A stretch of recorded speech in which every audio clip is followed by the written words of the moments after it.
We thank you for this special day and for the joy and laughter that we share with each other.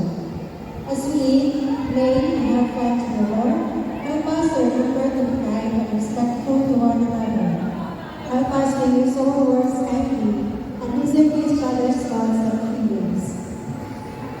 We thank you for our life and help us to appreciate and cherish each other and always remember that we are loved and valued by you. Where's St. James? St. James, move forward! Clap your hands for St.